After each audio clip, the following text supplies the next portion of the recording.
I'm back with another wind farming video. Today it's going to be Slaanesh into either land battle or domination. We'll take whatever we can pick, and hopefully everything goes all right. This is the first land battle, I believe, or this is the first first wind farming video that has land battles, I believe.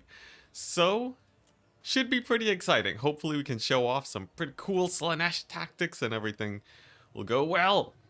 Hopefully I've fixed up many of the issues too that have been plaguing the stream. Microphone shouldn't be peaking. And I should finally be able to see donations pretty easily in chat now, which of course is very good. So starting off with a land battle today. General Slaanesh tactics, you almost always want to grab a whole bunch of Furies to shut down range units. As it is a land battle, loads of cavalry is generally a good idea. Let's experiment a tiny bit with the ROR today. And for the Lord option, well, I guess that depends on what he's gonna play. Dan Hunt, hello. And Andronius Maximus, hello. Oh, and it's Tzeentch. Alright, so Tzeentch is a bit of an interesting matchup. Generally, actually pretty bad for Slaanesh. Tzeentch has many tools to just snipe your lord into oblivion. But I should be able to, let's see, yeah, there is a forest here, so I'm thinking we'll probably just hide our lord, make her insanely cheap, and just never leave the forest. It's gonna be a 1,000 gold deficit, sadly, but there's really no way to avoid it. The moment we peek our heads out, we're gonna get blasted by Tzeentch. Now, there are ways to sort of make the best out of a bad situation.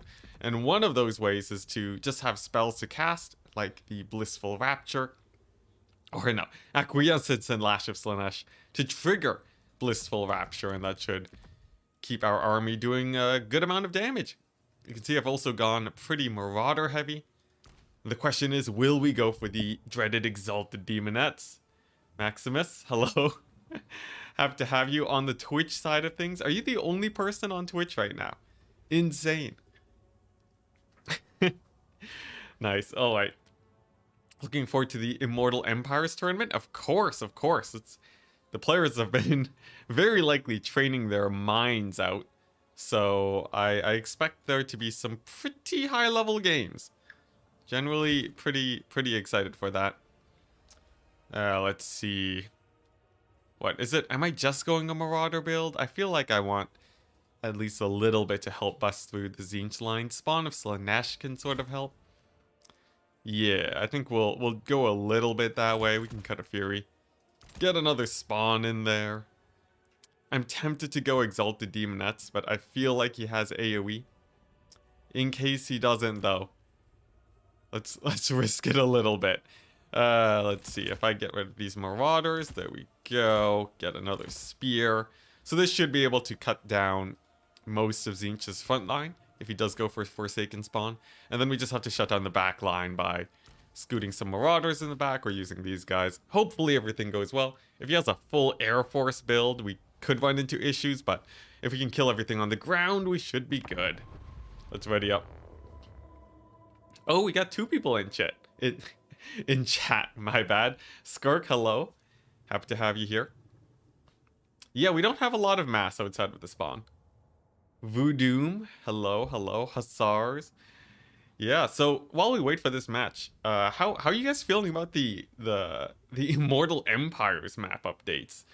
I think they're pretty exciting. We've seen the Dark Elves finally. I think I might be ready to just rip Malekith's face off with Grombrindle. That might very well be my first campaign. It's going pretty well, Garlic, by the way. Going very well. Channel's been doing great. Life's been going really well.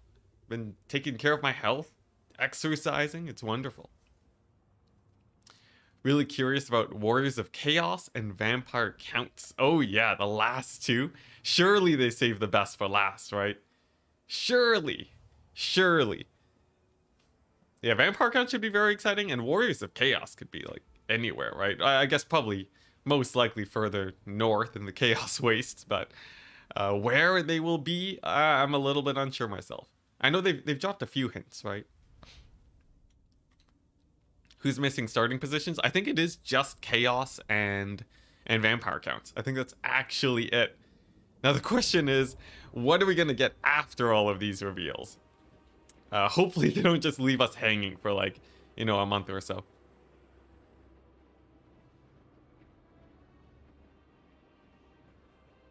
Yeah, Vampire counts should be pretty good. They should be pretty good. Alright. Nice. So, here's the plan for today. We're gonna use our cavalry for flanking. Who would have guessed it?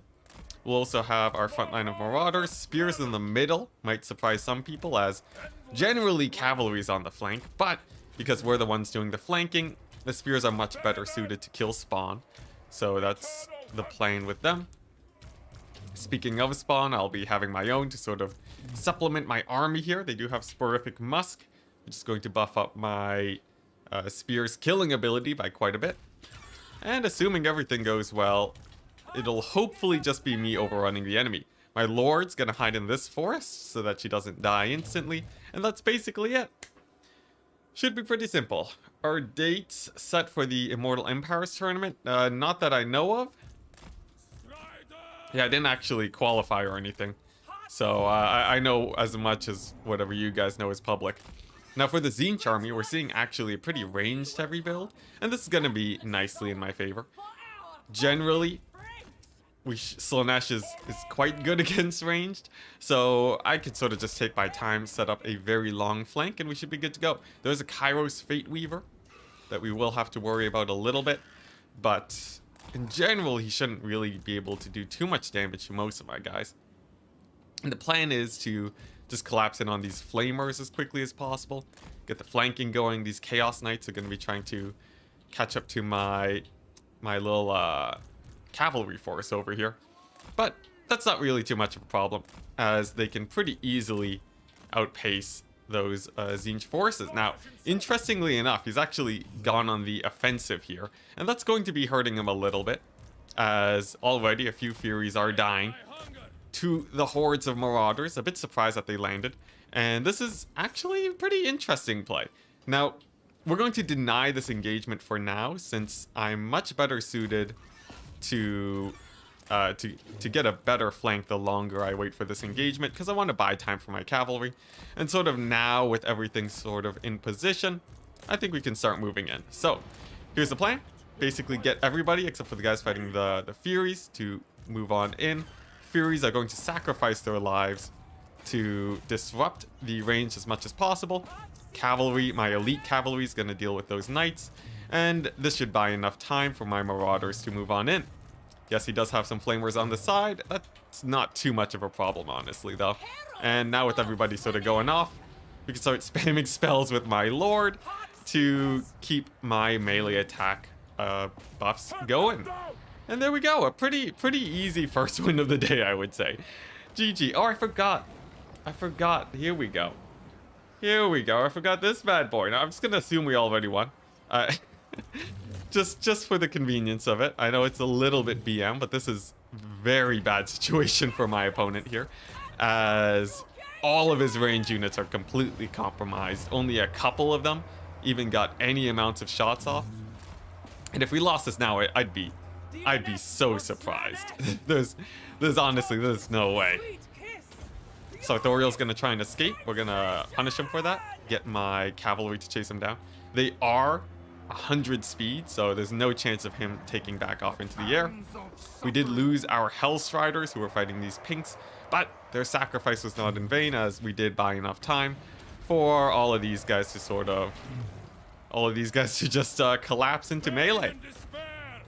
Hello, how are you doing? I'm doing great. It's been a little while since we got a proper wind farming stream going, but mostly I've just been producing a ton of videos and getting ahead on that schedule. So, man, this game's lasting a bit longer than I would have thought. I guess Tzeentch is a little bit hardier than I think, but yeah, I've basically just been spamming out the videos is all, making sure that I'm sort of ahead of schedule so I can work more on my work-life balance. And then we're basically good. Also, yeah, the lashes of Slaanesh. We are sort of casting spells very strangely here, because I don't want my lord to get sniped. It's just for this army ability. Like, yeah, just basically Blissful Rapture. The leadership is good, the melee attack is good. And there's not really much we could do to be more efficient, because she would just die to Kairos instantly. But nice! Yeah, that was a pretty good game. Let's do a quick check on the value of these guys. You know, pretty good value, all things considered. If you think about the fact that they got completely engaged into melee instantly, they all paid for about half of their value. A testament to how strong Tzeentch's horrors are, but not strong enough versus Slaanesh. And look at that, the ROR cavalry. Insane value. Very nice. So let's queue up again and see if we can get some wins going. Yeah, very good start. Oh, is this the same guy? Oh no. Oh no, hopefully not. It is domination this time though, so maybe that'll change things up. See, confirmed that Immortal Empires will be released before the tournament. Did they now? I don't think I saw any news on that. Yeah, close victory. Never trust the end screen victory analysis. It's bad in campaign, it's even worse in multiplayer. Alright, so same opponent. It is domination, so generally the meta for domination. Usually you're gonna be spamming Marauders. In this case, it's gonna go Grand Cathay, which is a really nice faction to go mass Marauders against. For my Lord option, we're going to go for... I would say, I think I prefer Pit of Shades here. Much better at killing the very elite Cathay infantry. That might give me a bit of a harder time, as I should be able to overrun all of the light infantry. So I'll just go for a basic Pit of Shades caster. And of course take the polymorph ability. We'll take her on a steed. And yeah, here's the plan. Here's the plan. This is peak Slaanesh right now. It's gonna be a mass Marauder build. Might seem a little bit surprising, but the thing about these guys that makes them so great is that they have insane amounts of capture weight. They're going to be really good for essentially just stealing points, and also lasting long enough in melee where it'll be very difficult for Cathay to take them back. Spawn will sort of be helping with that general strategy. And for my mobility, question is, how much mobility do we really need here? Honestly, I feel like we don't need that much. We only need enough to rout off some peasant horsemen, I guess. So 3 Hellstriders is probably enough. And you know what? I'll just settle for 2 Hellstriders, and we'll go for a rogue exalted demonette in case my opponent has no answers for them. This is the first time you see anything about that. I don't know what you're talking about. Kraken or Craven Matto. Sorry, I'm waiting for my new prescriptions to come in, so I might read your names incorrectly. Also, hey, Big Sarge, happy to have you here. Newest video was pretty funny. Yeah, formation attack. It finally is a net 0 ability, guys. Amazing. Oh, formation attack. It's, you know, on the plus side, it is mildly useful because when you're sort of setting up your gun lines, you do want units to hold formation most of the time. But yeah, it doesn't actually buff your units, unfortunately. Though, you know, I feel like it doesn't really have to buff your units. It says what it does on the tin. That's exactly what it needs to do. How is the fancy Enticity? How is the fancy Enticity? I have no idea how to parse that. Hey, happy to have you on the stream. Yeah, finally it does nothing. But yeah, no, formation attacks, it's not terrible. Like, you know, being in formations is great. What's it? You're talking to Akar A with his message about release. I see. Someone should actually test that with a mod, because it seems really sus that the unit gets surrounded. That the unit that gets surrounded does not lose. I have no idea what's going on there. But anyways, into the actual battle. It's going to be Slaanesh into Cathay today.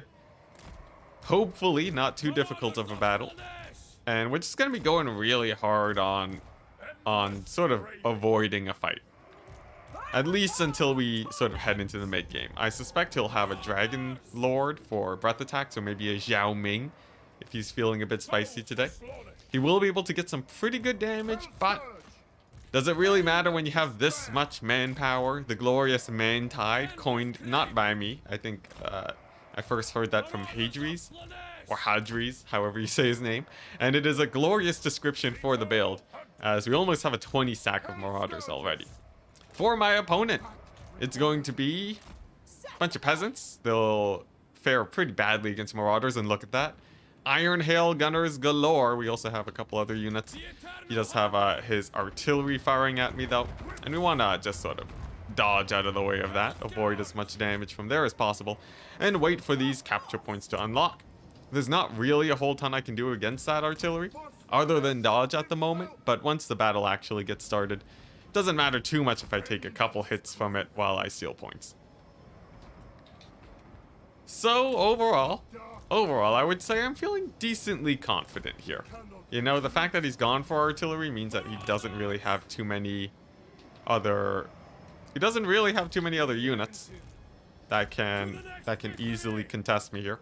He is pushing up fairly aggressively, which is great for possible surrounds on my part. And potentially I'll be able to dive in onto that artillery too with hopefully some Furies. If you can see his Lord, he went for Talons of the Night and Ancestral Summons, okay? A little bit off meta, but still a very strong pick, I would say. And let's see, you know what? Let's just start spamming out the Spawn. Spawn are great for sort of busting into these range lines, and I expect them to fare pretty well. And I'm just saving my Fury Summons for when I actually move out. So nice, most of the shots from the artillery has fired. And it hasn't really done that much damage yet. Maybe only, like, it might barely pay for itself by the end of the battle. Nice spell cast over here from my opponent. Gonna be catching some Marauders. Doing pretty well for himself, but I think this might be a bit of a scary situation. Now, he's deployed most of his forces over here. I am instead going to be attacking this formation in the distance, and my Marauders are going to try pushing onto the Fire Rain Rocket.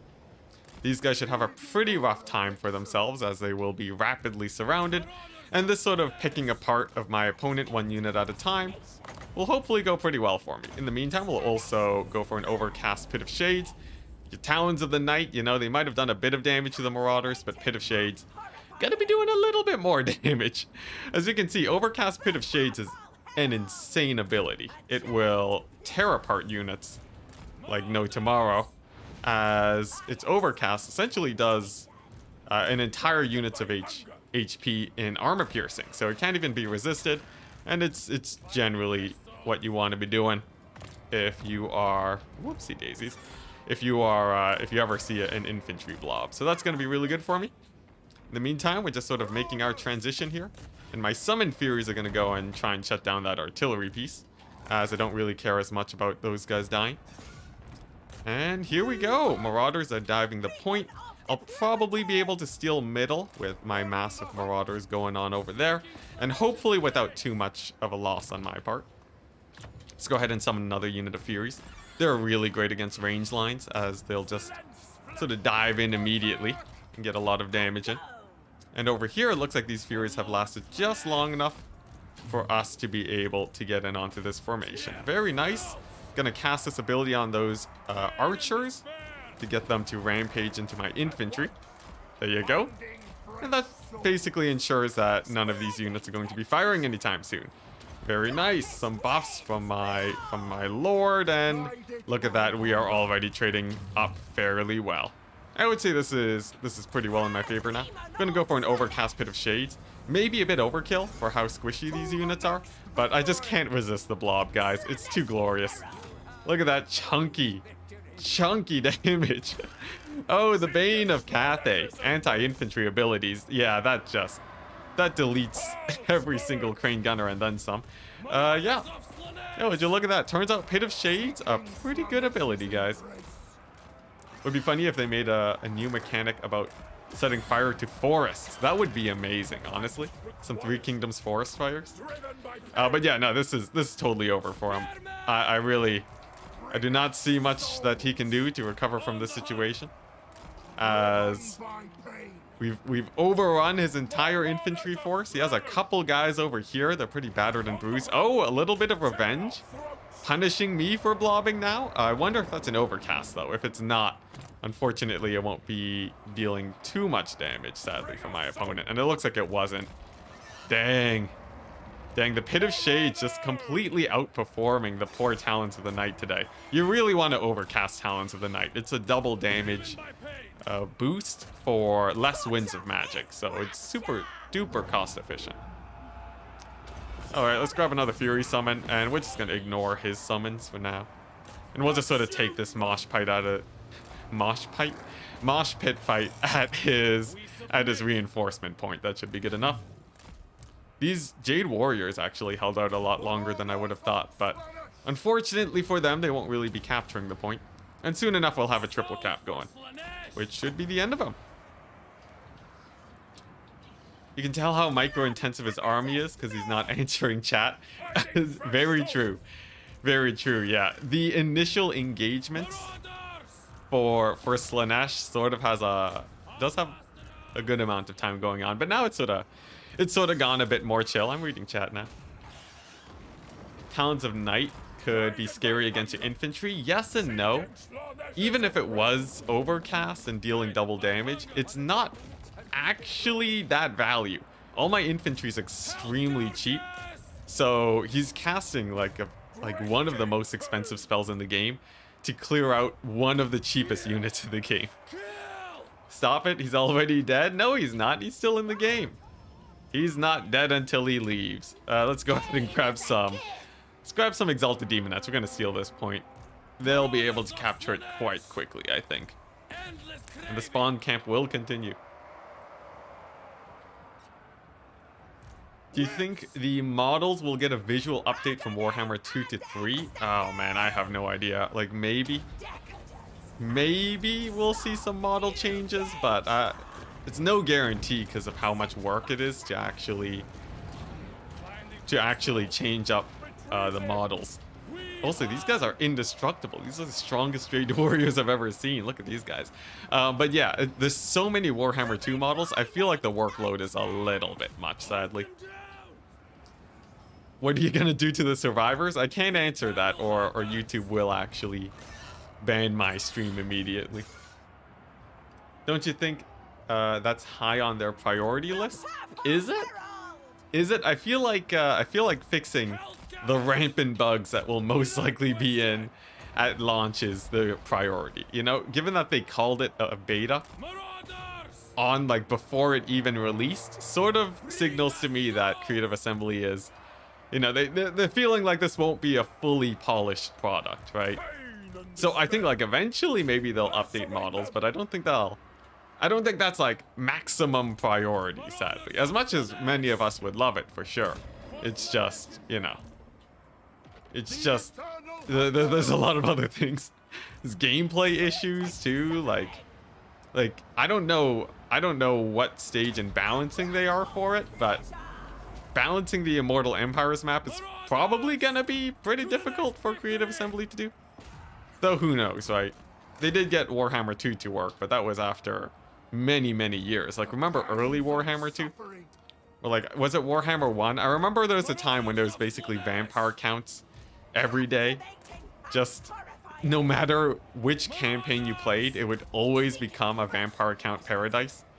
That was always extremely brutal to see. Hey, Anthony Boylan, thank you very much for the 5 Great British Pounds. Or whatever the G stands for. Grombrindle or Thorgrim for Immortal Empires? Grombrindle, of course. Grombrindle, of course. Who doesn't want to bring vengeance to Malekith? That's just amazing. And he starts like in his backyard too. It's gonna be, look, here's the thing. Grombrindle, if Malekith is not ready for it, Grombrindle might just be able to wipe out Malekith super quickly in Immortal Empires, which would sort of be weird, as I'm not used to Nagaron being a dwarven paradise, but you know, if that happens, then so be it. I welcome the chaos of the situation. Warhammer 1, they also had no healing cap. Oh yeah. Yeah, it was really bad for multiplayer too, I would assume. Yeah, Vampire Count, it was like, what? It was a Vampire Count Paradise for a while, and then we transitioned into Order Tide after that? Was that what happened? Because I think, like, there was definitely a time when it was Order Tides 24/7. And then towards the end of Warhammer 2, I forget sort of how things settled, if they managed to fix everything or not. Nevertheless, I don't envy the balancing team. There's a lot they have to consider when throwing together Immortal Empires. Speaking of Immortal Empires, and sorry, oh, never be sorry about asking questions, chat. I'm happy to answer multiple times. What campaign am I doing first? There are so many, man. Look, here's my short list. We got Dark Elves, because this is Warhammer with the most coastlines it's ever seen. So Black Arcs will just have a glorious time raising the entire world, as your Black Arcs will no longer get stuck in isolated oceans. That's pretty high up on my list of things I want to do. And there's also the Dwarves, of course. Dwarves like Brindle, just classics. I've always enjoyed playing as Dwarves. But perhaps maybe we'll do some Volkmar Thunderdome action. I feel like a Volkmar, this is Total War, could be pretty fun. It could be pretty fun. But it really depends. I don't know. It can be hard to get viewership sometimes doing campaigns. I haven't figured out the perfect recipe to get people to watch those. So until then, I'll just be experimenting. Lokir seems really interesting. Yeah, Lokir. Jeez, that value. Jeez, that value. Yeah, Lokir seems very interesting, because as soon as you're done with Cathay, you just sail over to Lustria and have some fun there. But yeah, Volkmar, This is Total War could be great. The Thunderdome, This is Total War in general is amazing. I think there's a lot of really good options. You know, his Celestial Dragon Guard did pretty well, I must say. Not bad. Yeah, Kazakit. Ha. I think I said that right. Lokir Karth co-op campaign. That'd be pretty hype. I don't really do co-op campaigns though, just because I feel like it's a bit too easy.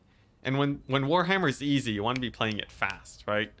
And co-op naturally slows things down a lot, so maybe not. Maybe not. But who knows? I haven't really experimented with it, but from what I've heard, co-op's pretty bad recipe for YouTube, unfortunately. Yeah, the Volkmar, This is Total War. That would be very welcome to sort of see how that compares to the Franz version. I think the Volkmar one would be easier. Oh, it's World Beater. Happy to have you here. Yeah, the Volkmar one's pretty hype, but yeah, we'll have to see. I just need to get access though.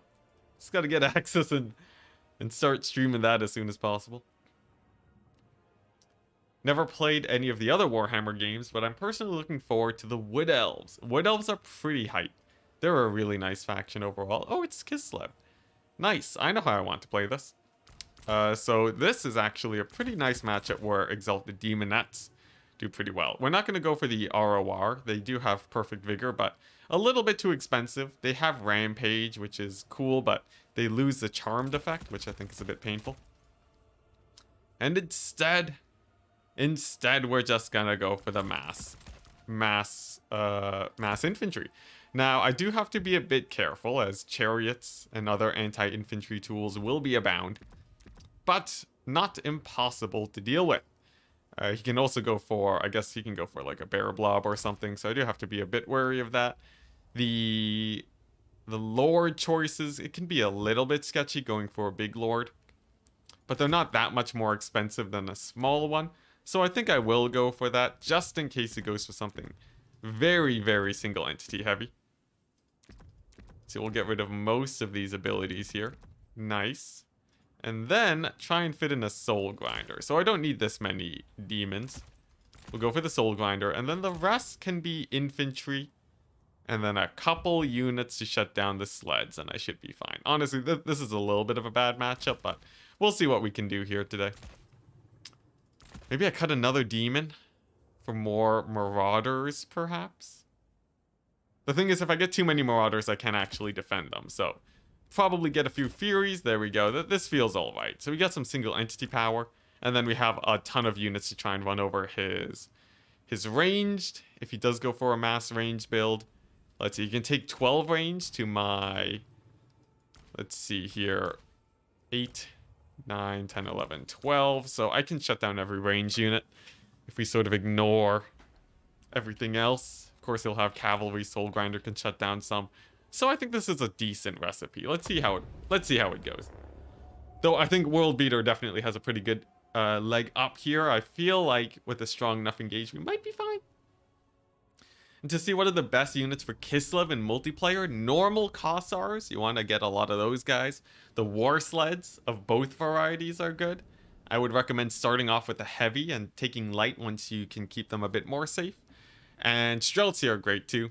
All of the Kislev cavalry is amazing, although reserve the bears for specifically for anti-large armor piercing, basically to kill other cavalry, and you're more or less fine. That's like the Kislev bread and butter, mostly. Just looked at the new list of known issues and seen that the garrison replenishment was a... Oh, there's some sort of bug with garrison replenishment. So you're making it sound like it was good for you rather than bad, which is interesting. I'm more used to seeing these sorts of issues be a very bad detriment for the player. Interesting, interesting. I haven't actually looked at that list yet. But it's good to see that Creative Assembly's giving some nice communication. Alright, so you may notice these guys over here are sort of just lined up. Kislev doesn't actually have too many wind spells, so I don't think I'll be punished for that. And I'll help them sweep around his army a little bit faster to get those flanks going. That's a hope anyways. And if all goes well, we should be fine. Here we go. How big is his army? Very small, so thank goodness I decided to go for Pit of Shade Soul Grinder. Great Slaanesh Soul Grinder, one of the best Soul Grinders. Not the best single entity out of all the games though, as it's a little bit expensive. And we're gonna see for his army, he's brought the Oath Bears. Okay, well that's pretty fun. He doesn't have too much mobility, which I think is a fairly nice win for me. And I basically just want to get the surround here.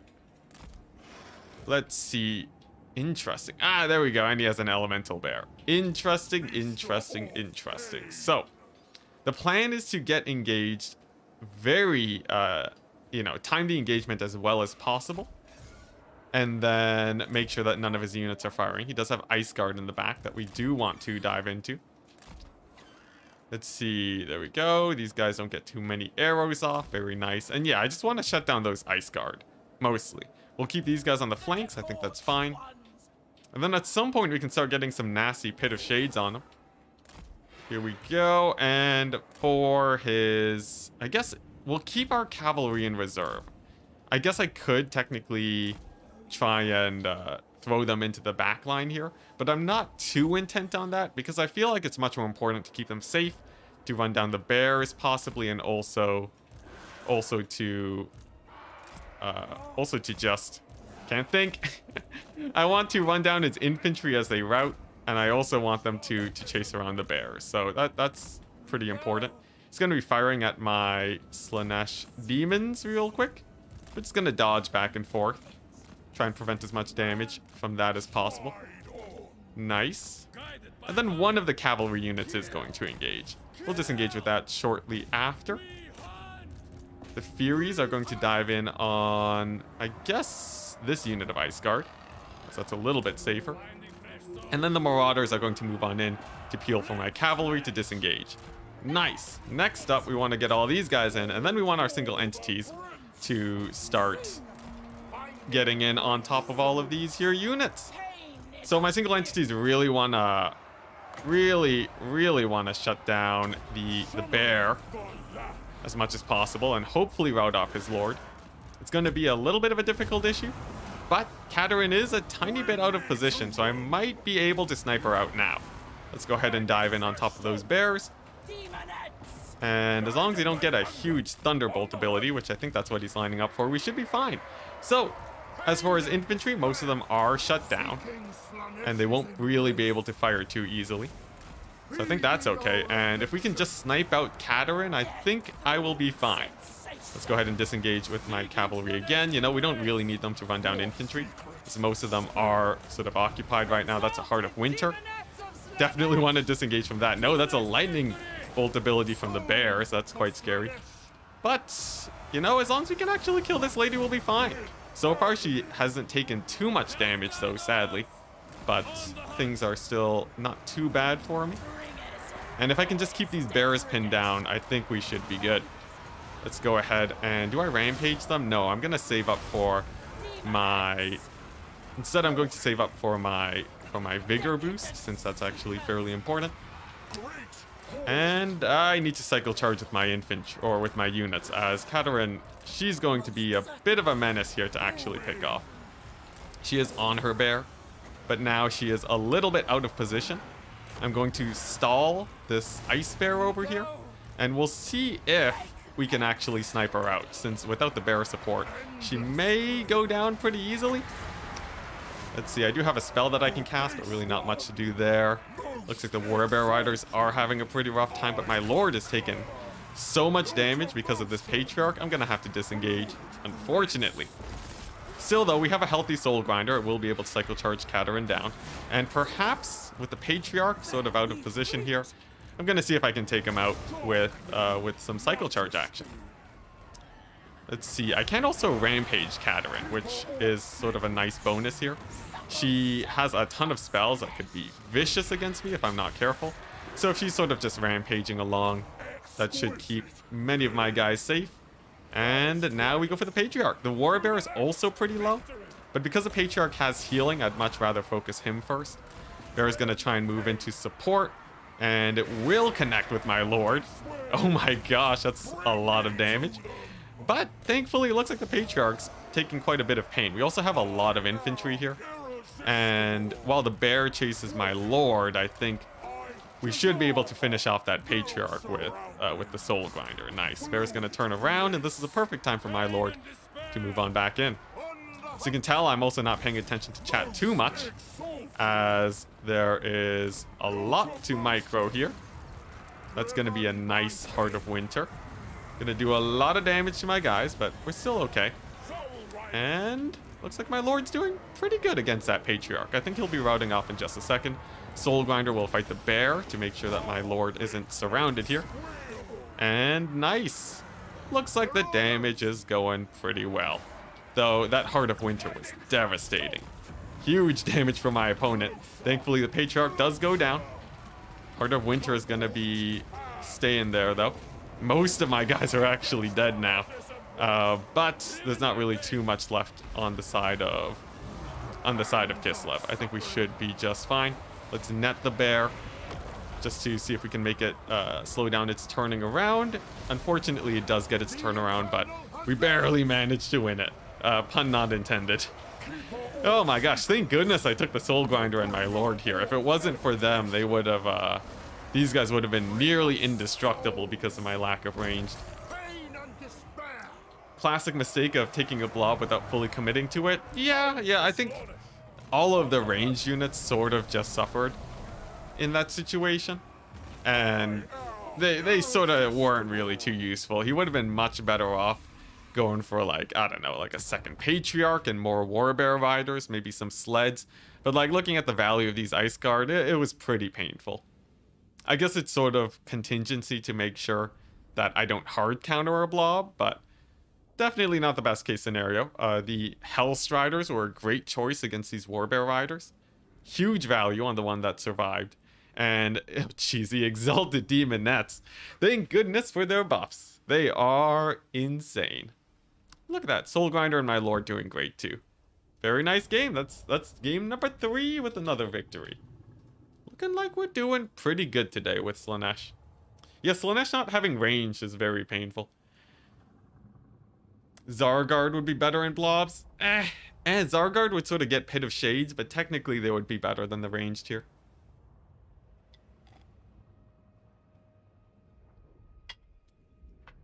One good thing about domination is that you don't have to slowly grind units. That's true.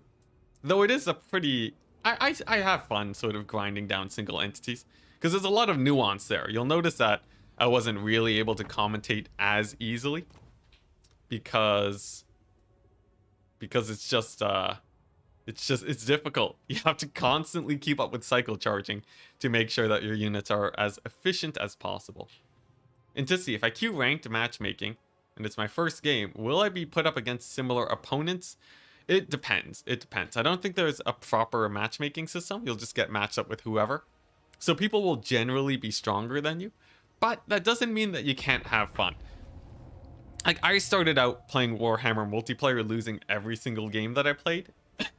But so slowly working my way up and getting better is the fun of it, I would say. Like, you know, if you think of like old TF2 lobbies, you would just match up into whoever. Sometimes it would be really good people, sometimes you'd run into terrible people, but you sort of just have fun playing and shooting people. And that it's more or less the same with Warhammer. Maybe I missed it, but why the generic Lord? Just because they're a bit cheaper than Nakari is all. Oh, he went for Cathay. Very interesting. So Cathay's an interesting one. I think the Mass Marauder style is good. We'll go for this Lord for the Pit of Shades as usual. Pit of Shades always a great ability. We want the polymorph. We want a decent amount of air. Their cavalry isn't actually that scary, so I'm not as worried there.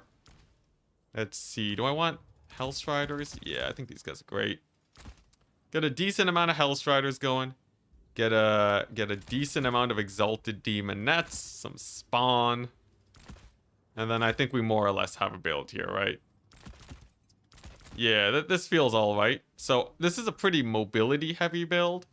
I don't think I really need that much infantry to kill Cathay.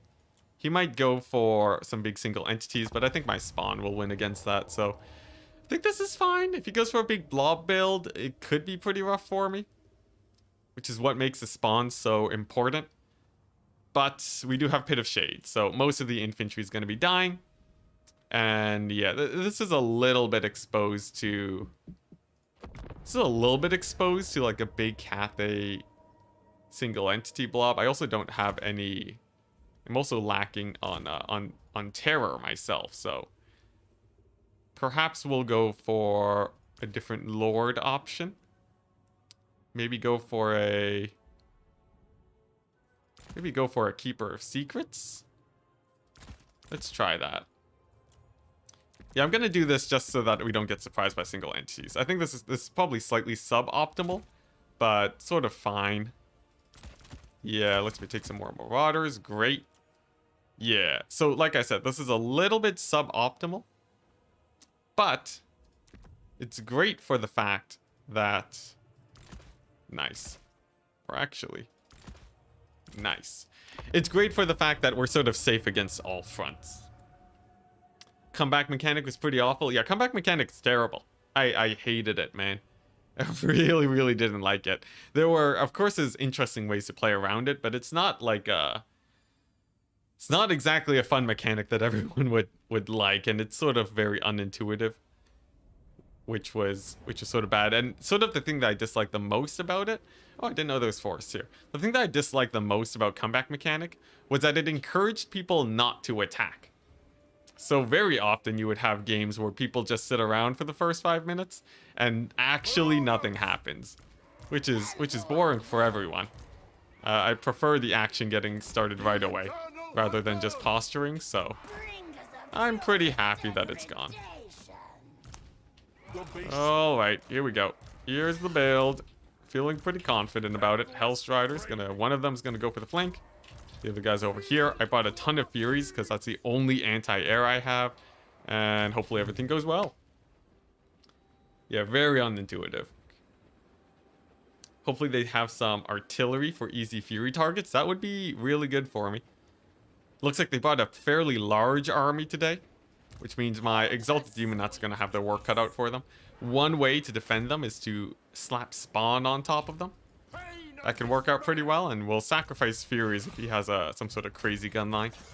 Pit of Shades is just to deal with his very elite Celestial Dragon Guard. And if we can run down most of those guys, I think my Lord can cycle charge things down.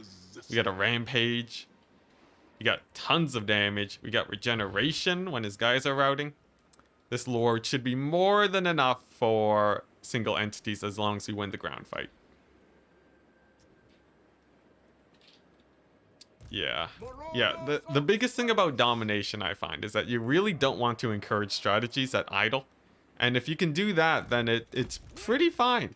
It'll play mostly like a land battle as long as the armies are grinding down fast enough. So it's good. Expect a lot of Jade Warriors. Yeah. Jade Warrior spam is definitely quite likely here. As he does have a lot of infantry. And okay, a very interesting build. So he's gone very wide. He has a Lord on a balloon. There's a Sky Lantern over here. He has an interesting formation of guns. I don't know how I feel about that. And he also has a forgotten unit of peasant archers. This is one of the stranger formations that I've seen in my time playing in Warhammer. I would say I'm a little bit confused by it, but I'm not gonna say it's terrible because we haven't won yet. And I don't want to say it's terrible when we're gonna lose. So let's see how we can engage this. Now, obviously, against mass range, you want to get engaged as fast as possible. Generally, engage as fast as possible while also timing your attacks well. We have thankfully routed off most of his guys, which is gonna help out my situation here. And I really need to keep these Furies alive. I think that's going to be the most important thing, as if they die, we actually just have no tools to kill off his Lord, which would obviously be terrible. As you can see, I'm splitting I'm shrinking the range of my Marauders here so they can sort of slip through the cracks of his infantry. He also has a Terracotta. I don't really want to fight that just yet, so we're just gonna mostly ignore it. And yeah, I'll go for like a cycle charge on it, but mostly I want to be running down all of his infantry here, as the Terracotta is definitely very scary. Let's see, I'll Pit of Shades the Jade Warriors. We'll hit up that Celestial Dragon Guard unit later. I actually accidentally missed them, so I didn't realize that there were Celestials, but it's totally fine.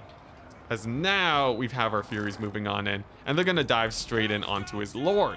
The reason we're diving in on the Lord is because he does have sort of a mini Mortis engine that will help out his, sort of do constant damage to the Furies, but contrary to popular belief, that ability is actually sort of garbage. The Furies are still going to easily kill off his Lord. That's going to be really rough for him. Nice. So he's going down. Terracotta is mostly being useless because he's chasing a guy that's way faster than him. And now we just have to kill off a Celestial Dragon Guard unit and a Terracotta. They're probably the most scary units here on that I have to fight off. To make sure my Lord doesn't trade terribly into the Terracotta, we can play it a little bit safe here and just ignore him until I can get my spawn there, because I think my spawn will sort of be the best tool for that. The Dragon Guard, we're just gonna pin him down real quick and then hit him with the Pit of Shades. We'll also hit him with this other damage ability, and you'll also notice that I'm not running out of my army ability here. Oh, his Lord actually killed off the Furies. Well, that could be bad. He has a lot of ammunition, but thankfully, once I kill everything on the ground, he should rout off. I really thought he would die. Thankfully, we killed off this sky junk. Otherwise, we would be in a lot of trouble, as it does actually have infinite ammo. Yeah, I really thought the Lord would have died there to the Furies. Consider me mildly surprised. Now, here we go. Celestial Dragon Guard. They're going to be fighting my Marauders. My Furies are just going to dive straight onto his Lord. And we've routed off most of his units now. Most of them aren't coming back. So, all I got to do is route off the Celestial Dragon Guard, get the spawn onto the Terracotta. These guys will just chase those guys off. And hopefully we kill this guy quickly. We'll see how well he kills off the Furies. I think he may kill them off, but he might rout off in the process, which will mean a little bit less DPS for him. In fact, it's actually army losses for my opponent, which means we basically have the victory sealed here. No more firing from these guys, and I just have to kill off a Terracotta now. Nice. Yeah, that was a little bit scary there for a second when he killed all of my Furies. I would say that was a little bit of a surprise for me. So do you get buffed on HP? I guess it's just because he's a Lord. Maybe he gave himself some combat buffs. To give himself reload skill? I have no idea. 300 viewers. I know, it's crazy. This actually is the dream. Like, yeah, it's amazing, man. For how much the channel has grown over the last like year or so, he's really gonna times 4 speed it. He thinks the terracotta has a chance. All right, a little bit of a crazy thought, but sure, I will humor him. We don't even have. I can't believe he did the times 4. What a madman. Well, you know, I guess you know, I don't blame him. It can be hard to judge how well your single entity will do in a long grind when it's looking very healthy by the end of the battle. But generally, if you're completely surrounded and they have a big single entity to fight, it's going to be a bad trade. GG! Pretty good. Pretty good. Yeah. Terracotta did pretty good for itself because it did do a pretty nice beating onto my lord, as they would want it. But sadly, all of his range units really didn't pay for themselves. Like, even the Sky Lantern, which was firing all game, didn't really do well. And all of his infantry just got run down. You definitely want to have a lot more protection for your ranged, and keeping them closer to the center of your formation will do it most of the time. He just wanted it over with faster. You can always leave the game. You can always concede. Though I really don't mind it. I'm sort of just having a fun time playing.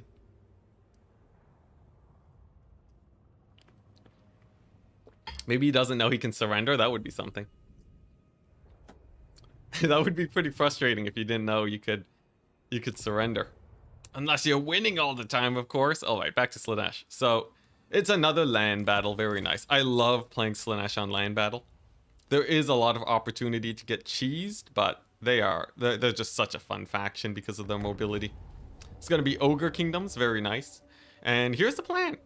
I would like to go a little bit of a spicy build today. You know, Marauders are fun and all, but I think Ogre Kingdoms, of all the factions, we have the best chance of being able to crush it here. So here's the plan. Here's the plan. We're going to take a little bit of Lash. We're going to take a little bit of, so I guess Phantasmagoria is pretty great against Ogres because that leadership debuff is huge.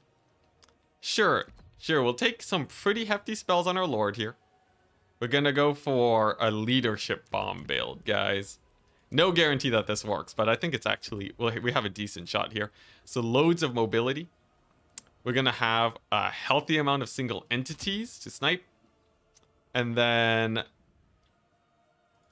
yeah, mostly we just run them over. Now this is obviously a very thin build. I don't think I need 2 elite units of cavalry. I still want at least a couple Marauder Spears. And then, you know what, we can cut the Furies most likely for more cavalry, I think. Because cavalry's gonna be mostly the name of the game here, as we really need them to run off his Ogres. Ah, dang it, a little bit too expensive. Do I get a Fury here? Does this work? Sure, this is good enough. Yeah, so here's the plan. We charge in with our single entities. We do a little bit of killing. We leadership bomb him. And hopefully we get a mass rout where we can chase off all of his guys. Fingers crossed this works. Never surrender, just like when you're playing StarCraft and pack up your command center. Ah, yes. The original corner camp with the command center. Best strat. Yeah, so fingers crossed this works. This is not an optimal build by any means, but it's a decent one. It's a decent one. No, you can't seduce units? That would be hilarious. Oh my gosh. The ultimate BM? Just remove their most important units? I think if they implemented that into multiplayer, I would not be upset at all. I think that would be the most hilarious feature, but unfortunately multiplayer is pretty pure. It doesn't have most of the campaign mechanics, sadly. Now, another great thing about the leadership bomb. Take a look at this unit. It has up to 50% more damage when units are about to rout. So if I can get them wavering, and then this bad boy charges in, all of my guys are going to be doing just insane amounts of damage. So I'm sort of really looking forward to that. And we can push that by having Terror in our army.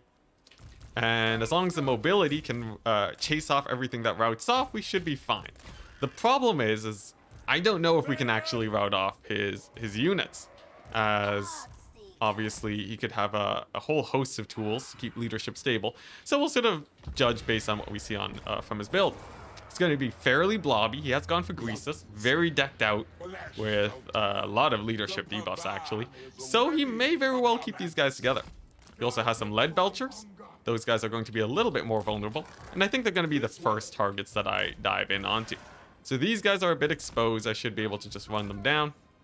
And over here for these saber tusk hacks, we're just going to charge him with my cavalry. That is a fairly easy fight for me to take.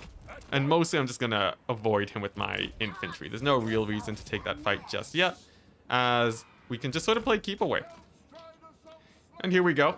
Those houndos are going to be routing for the hills. Very nice. And nice, those lead belchers should be done for too. So obviously a pretty nice early start, and I just sort of have to take good engagements here. The Stonehorn is very aggressively trying to charge into this position, and this is almost a perfect engagement for my Heartseekers. That should be a very decisive victory over there, especially with my Soul Grinder. And Nice's lead belchers are down, so already a very nice start to the battle. I just have to catch one more unit of lead belchers and we'll be good. Of course, some of my Furies are probably going to die here, but a sacrifice worth making, as they are pretty expendable now, sort of, since they've done most of their jobs. The only downside is that they can't be used to hammer and anvil his guys. But we'll see. If even one of them lives, that should be enough here. And nice, the Stonehorn's routed. Very good. He's going pretty wide with this formation now. And I think we might have just won this off the back of just some nice picking apart of the enemy. Unfortunately, it seems like he spread himself a little bit too thin. And that was a pretty devastating punish for him. Now the big question is whether or not our Lord here can actually kill Greasus. He is fairly exposed. Most of these ogres aren't actually in position to help him out. And you know what? I'm just gonna Phantasmagoria here. It's a net, so you don't have to use it for killing. You can use it for sort of isolating your enemy's units, and that's exactly what we're going to be doing here today. Lasts another 13 seconds. Wonderful, as we will be able to now just sort of wait with our cavalry, because there's not really much he can do to move. And as it wears off, our cavalry is going to charge in to disrupt them even more. Should go pretty well. Greasus gets absolutely annihilated. Let's boost our melee attack damage. Should have used the whip over here instead, but it's fine. And nice. Pretty good win. Assuming Greasus goes down, but it's looking like that is almost a sure thing at this point. And for the Heartseekers, how much is their damage boost? Plus 20%. You know, actually, that's not too bad. That's a decent amount better than I would have thought. So let's just send them into combat here. They're going to be boosting the damage of bloody everything in this blob here. And those ogres should go down pretty quickly. Very nice game. The Slaanesh rule, keep your... yeah, keep your spread tight. You don't want to be very widely spread against Slaanesh. That is... I feel like most people would know that just instinctively, but apparently not. There we go. Stonehorn is down. And there's not much he can do. You know, let's see, how good... As much as I like these ROR Heartseekers, it can be pretty hard getting their passive to actually trigger. Like, you can see right now, it's actually... Their Soul Scent isn't even going off, and I don't know why. A little bit unfortunate. There we go. What's it? I think, yeah, they need to be wavering or routing, so that's pretty low, but... Still, though, pretty good. Pretty nice. I would say that was mostly just coming down to gameplay, as he was very, very wide. Do not put your range units on the flank against Slaanesh. We've seen that twice now, and that has caused them a lot of pain. And poor Greasus, too, got annihilated. My lord, if you want to kill single entities, get a Keeper and a Soul Grinder. They will do that in seconds, man. Nice. We've been getting some fast wins today. The bonus of playing land battles too means that we get wins faster, which is great. It's great. You get to see the numbers go up more.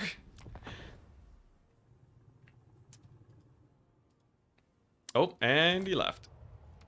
Options on lore for Slaanesh. Well, you basically just have the lore of Slaanesh and shadows. You take shadows for Pit of Shades, and you go lore of Slaanesh for triggering the army passive mostly. But Phantasmagoria and the slicing shards is really good for blobs. Oh, my bad. Opinions, not options. Opinions for the lore of Slaanesh. I would say it's pretty good. The passive is okay, though pretty short-lived. I think people overrate it. And I much prefer just going Pit of Shades instead, as it's a lot more impactful. It'll take care of a target rather than helping you win slightly more cost efficiently. And yeah, that's basically it. That's basically it. But Lore of Slaanesh is it still has some very hard-hitting spells. Like we saw Phantasmagoria there. Purely as a net, it's pretty good. Pendulum's not worth it compared to Pit of Shades. Yeah. I actually have a video coming out on that soon. So that should be exciting. You wish Lash of Slaanesh was better? You know, it's not a terrible damage spell. It's just, it doesn't really compare to Pit of Shades is all.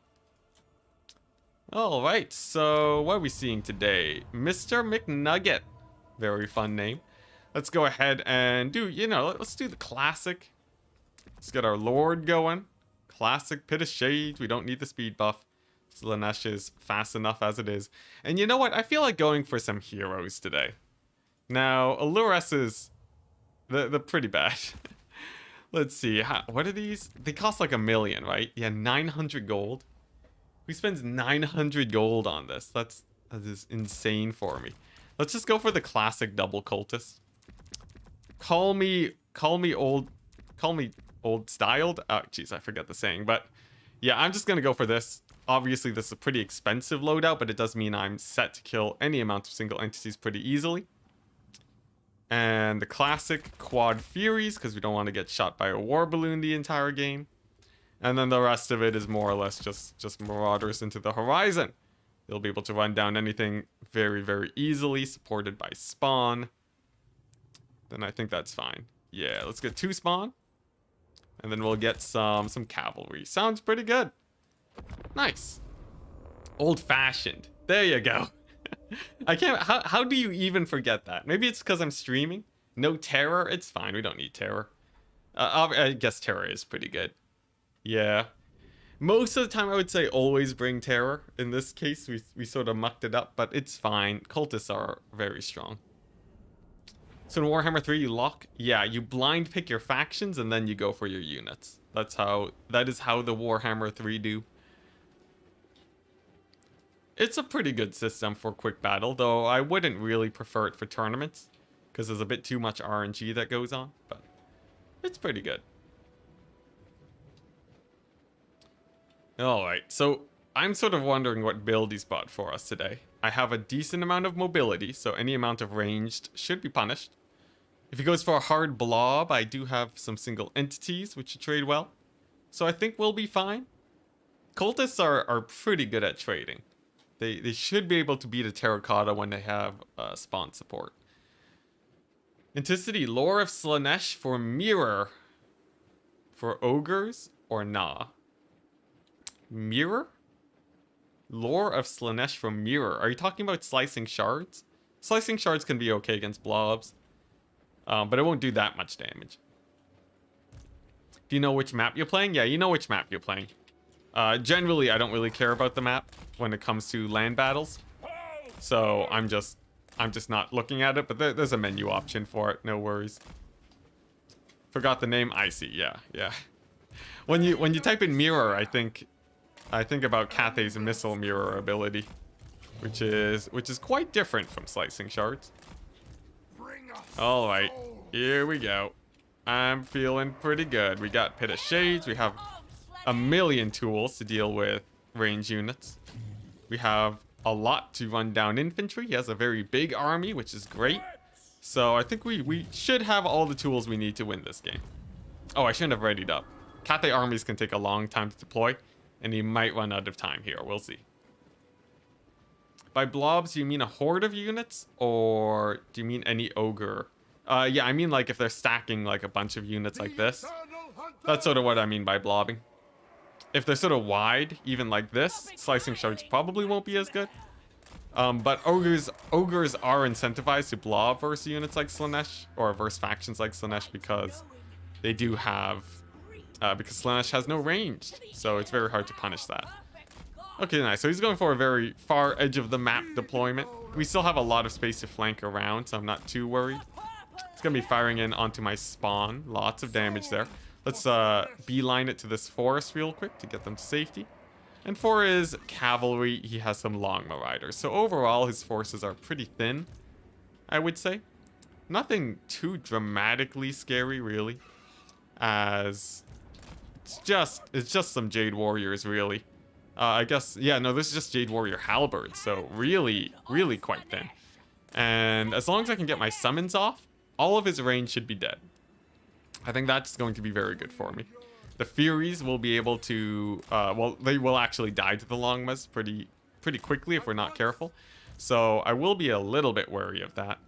And honestly, this is a pretty nice build from him. I would say I am mildly worried about his build. He has a Lord with standard kit, a summon, and nice damage. Let's see, is this traversable? No, he has the wall on his side. Okay. So this could be pretty scary, but I think the power of my Fury should be able to prevail. He's gone pretty thin on his lines here, and I'm just gonna keep those Jade Halberds busy with my infantry. The spawn are going to be actually sneaking across instead. And dang it, I accidentally screwed up and forgot my cultists. They wanted to be here yesterday, so that's gonna be a little bit painful here. I will be able to get a decent flank. His cannons do kill one of my cavalry units, unfortunately. But not too much we could have done there, really. And I'm just sort of looking for good Pit of Shades targets. Here we go. So the battle's underway. That cavalry unit's gonna rout, undoubtedly. But they will be able to sneak in. Furies are just gonna split up. Split. And dive in onto his ranged. Nice. And the cultists just want to get there. This was a pretty badly timed attack, I would say. I don't think I really pulled that off exceptionally well, but we're doing good enough for the situation here. And it sort of depends now. If he manages to sort of get a good lead. Wait, I have my summons already? Interesting. I don't know how that happens, but I guess I'll take it. Yeah, and as long as I can shut down his range, I feel like we'll be able to just sort of run him over here. They're not too scary. His infantry, as I can more or less just cycle charge them down. Man, I really botched this engagement. This is a terrible engagement. I think we're still taking a pretty nice lead here, but it wasn't as clean as it should have been, I guess I'll say. We will be able to rout off the Celestial Dragon Guard, which is good. Let's see. I really want to get a nice Pit of Shades here. There we go. Yeah, and then it just depends on how well his infantry hold up. But like I said, we're all fairly beat up, and if he doesn't have any cavalry, then we're really well set. There we go. Most of those guys are routed off. These are Ancestral Warriors. I want to run away from them. My Lord's gonna loop around and try and take down these crossbowmen. Yeah, this was I don't know how I feel about this fight. It's a little bit sketchy. He has some nice AoEs dropping. Thankfully, we will be able to kill off most of his long marauders, which was sort of a high priority for me. Take a look at these peasants. They are taking pretty good damage. Let's see. We're routing off some of his infantry, but here's the problem. I sort of fear running out of units at this point. We're not very plentiful on that front, and actually he goes for a very nice dive here. Almost fully surrounding my Lord. She has no support, and this could be pretty huge for him. Let's see if I can keep her alive. Speed buff, get the marauders in there. And oh my gosh, that was close.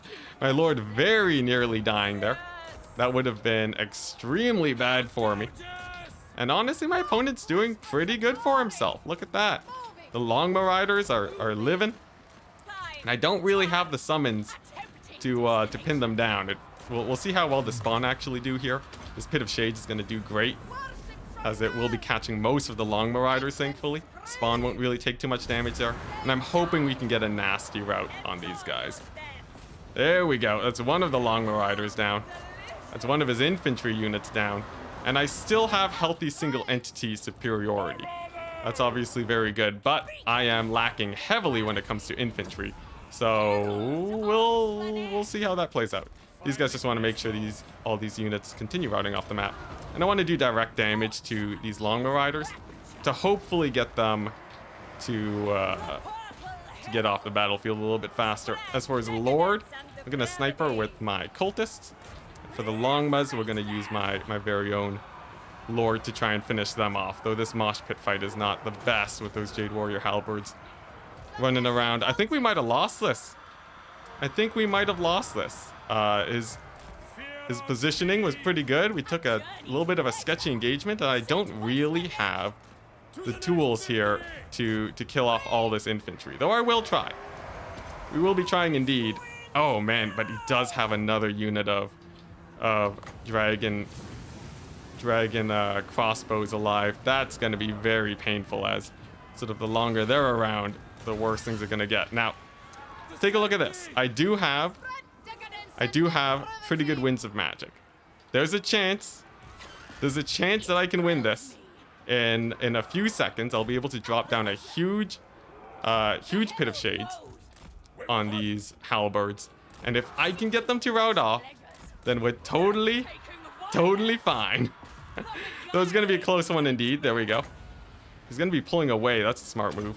I'm just going to cast it because I want to rout these guys off. And then hopefully we can win it with the heroes. So no point really sticking around there, as most of those guys are dead. I have a couple units of marauders left. I'm actually going to avoid engaging with them just for now to keep them safe. And I'm just going to save up for more winds of magic, I think. Alright. In the meantime, we're just going to try diving in on his lord. Gonna net her. Use my cavalry to try and shut down those celestials. Come on, cultists. It's up to you, cultists. If they can just kill off his lord, we'll be fine. But he's doing a good job body blocking. Come on, is this the first loss of the day? We'll see. Oh, that's a big summon. Oh, come on. Let's give a big old debuff or buff for my units. And if I can just rout her off, that would be huge, because it would mean that we would rout off most of his infantry, but dang it, look at that. She barely keeps it together. And that's going to be making things a little bit scary for me. Thankfully, I can avoid the summons over here. That won't be too bad. But it really depends on if I can kill off his lord. I don't really see another way we can win this. Because I have one more pit of shades left for these halberds, but that's no guarantee that they'll rout off. Ooh, it's going to be close. It's going to be a close one. For now, though, we're just going to ignore these ancestral warriors. Looks like his lord will be. Oh boy, so closely hit. Avoiding many of the charges on my guys, but now getting surrounded. And it looks like she might rout. That is huge for me, as now I can drop a big old pit of shades on these Jade Warriors that are blobbing up to try and save her. There we go. They're going to try and disengage, but they all get hit. And I'm going to try and evacuate out of the pit of shades to loop around and hit his lord. Now, obviously, that wasn't an overcast. That's a bit unfortunate for me, as overcasting would have been great for... would have been really good for me, but what can you do? As that was just sort of too perfect of a situation for me. All right. So my lord is super low. I need my cultists to actually get her. Looks like some of his guys are rallying even, which is very bad for me. But he does lose his ancestral warriors. Nice. And the cultists are almost in. Yeah, the lag has arrived. The lag indeed has arrived. But here we go. Double surround on the cultist. She's pinned down, taking a lot of damage, and we're just ignoring these halberds for now, because we just want to kill her off. And once she goes down, that should be a pretty huge leadership debuff for him. My lord's just gonna cycle charge around to try and get these guys to rout, and there we go, she's gone. Nice. That was the easiest game of my life. Okay, well, that entirely came down to Pit of Shades. I didn't have any more anti-infantry after that last cast. But we did it! We did it! Oh boy. Jeez. Jeez Louise. That was the game. Yeah, never doubted. A comeback? I don't know what you're talking about. Oh my gosh. That was so close. He had a pretty good build. So if you take a look, this is generally what you want to do against Slaanesh. A lot of defenders and a little bit of ranged. They'll perform much better because of that, and generally it's just a good idea. I really liked his long marauders doing well. He had very nice micro there. Look at that, huge damage. And really it was extremely close. Very well played, very well played. I thoroughly enjoyed that. I even had to cheese a little bit with my single entities and dance a bit to get them onto his lord to actually kill her. But I think that was still within tournament rules, so it's totally fine. Oh boy, that was that was so sketchy. That was incredibly sketchy. You're watching this stream and you haven't played this game at all. Wow.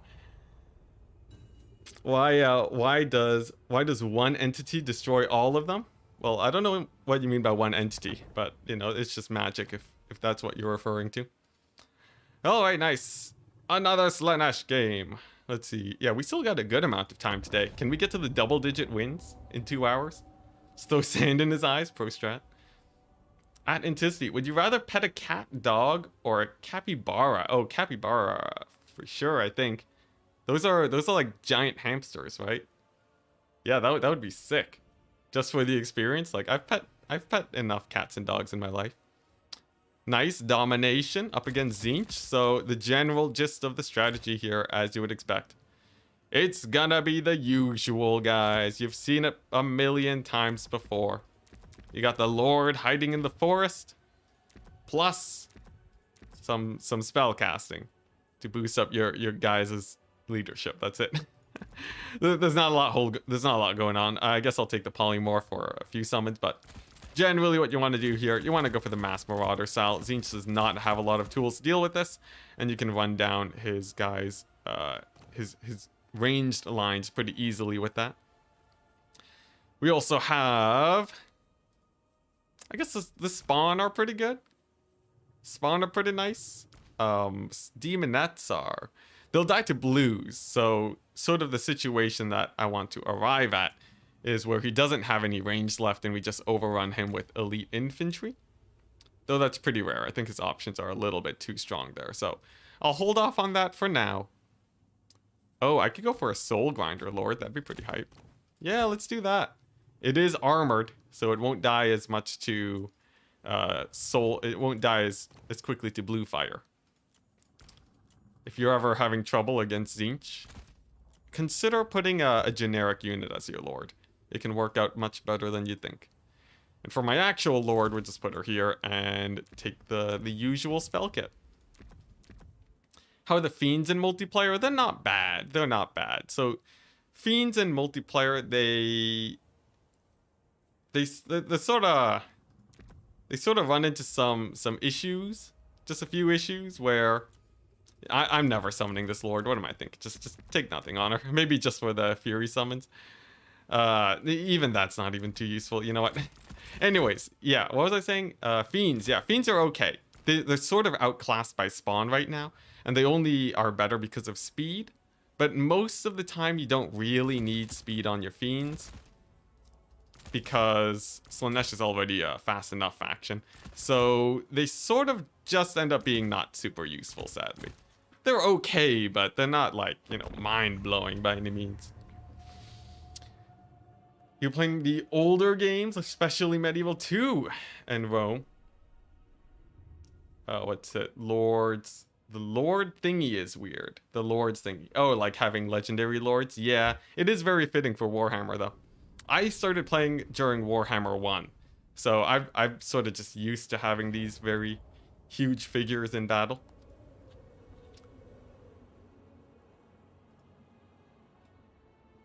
All right, what's this? Oh no, you're talking to someone else. All right, so in general, this matchup should be fairly chill. Fairly chill. It really depends on what composition he decides to bring. I have, of course, the usual, the million marauders. And mostly we're just waiting to see where he deploys. So I don't really have I don't need to build my formation. This is good enough. These guys are going to hide in the forest at the start. And the other guys are just going to hide over. I gestured with my head. They're going to go right. They're going to go right here. That capture point, number 1. So that's going to be pretty easy for me to take. Just because Tzeentch has quite a long walk before you can get there. For Fiends in multiplayer, it's the typical Chaos Beastman spawn. Yeah, it's just that your spawn of Slaanesh will give you a better trade. They are cheaper, and they will trade, I think, slightly better in most melee situations. So there's no real point to taking Fiends, sadly. Unless you really want the mobility, and sometimes there will be cases where you do. Now, for my opponent, we're going to be seeing some spawn.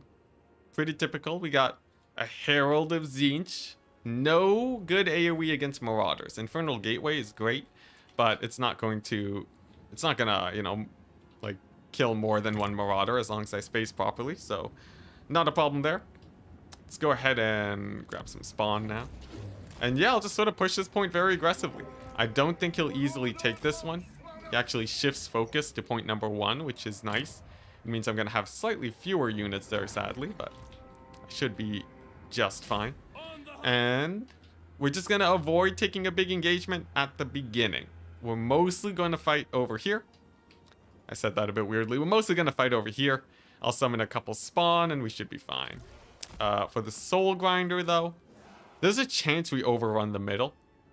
Considering how much he's committing to this area, I think we might do a feint. So here's what you gotta do. Position your units aggressively close to the point, but far enough away where your opponent isn't gonna run you down.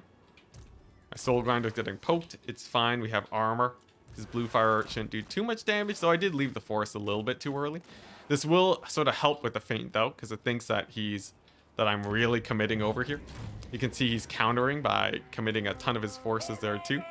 But we're going to collapse in on this middle area and get a pretty nice sandwich going. In fact, he thinks he's going to sandwich me by pulling these guys down. But really, he will be the sandwich, as we'll see in just a second here. So the Soul Grinder is just going to hide in the forest. And nice. We're gonna turn around like so. These guys, I don't know if they're going to decide to actually stay on the point, but now we can just sort of start pushing forwards. And we'll get a pretty nice full envelopment on this here army in a second. These guys, I'll mostly just be stalling with my spears. So we'll just grab them and position them like so. And that should give a lot of time for my sword infantry to tear apart that situation. And now the fighting begins. So here's the plan. You simply just right-click his units. And then you're good to go. There's not really much else that you have to worry about. Yeah, I'll have one infantry unit there in the back to capture, but most of his guys are going to be surrounded here in a second. I'll take a little bit of damage on the initial blue fire volley while I charge in, but once the fighting actually gets going, I should be fine. These guys will be able to flank pretty quickly, and then I can use my mobility to dive in on these range guys a little bit faster. Now, I did forget my Soul Grinder, sadly. It definitely should have moved up earlier, same with these spawn, but more or less we're fine. That's a good Infernal Gateway. I don't think I can dodge it. So we'll just sort of tank that. We'll just take the damage. A little bit unfortunate, but fine. Totally fine, as now we will be able to get middle map control. Furies should shut these guys down very nicely, and it looks like the Mad Lad... No, I thought he was going to land his Lord for a second. That would have been really bad for him. I'm telling you guys right now. Nice. So, the Soul Grinder is in. It's going to be able to kill off these guys. He has a couple Furies diving on, and I'm mostly just going to charge him with my cavalry.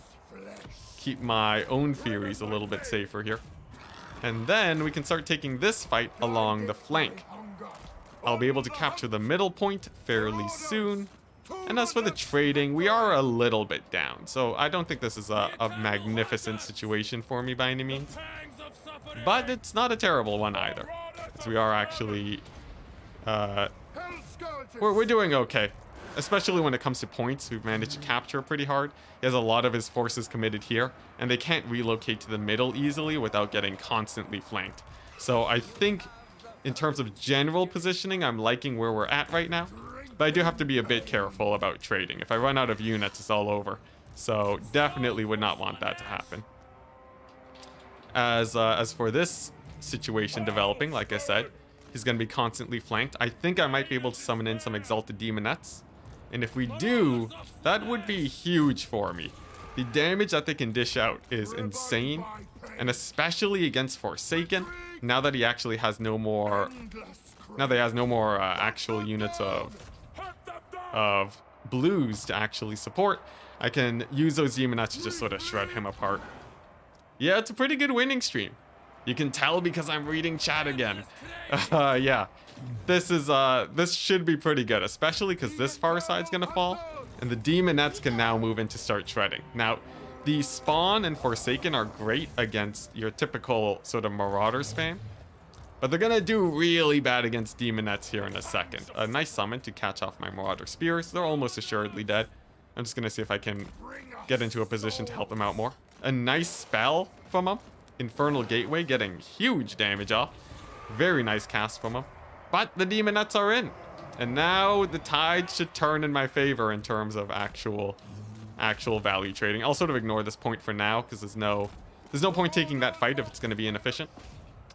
And we'll just keep using the Spawn. Now I'll be continuing to save up for Demonettes. I think that's sort of my best option here for damage. And I believe my Marauder Spawn combo here should be able to hold that side well enough. So no worries there.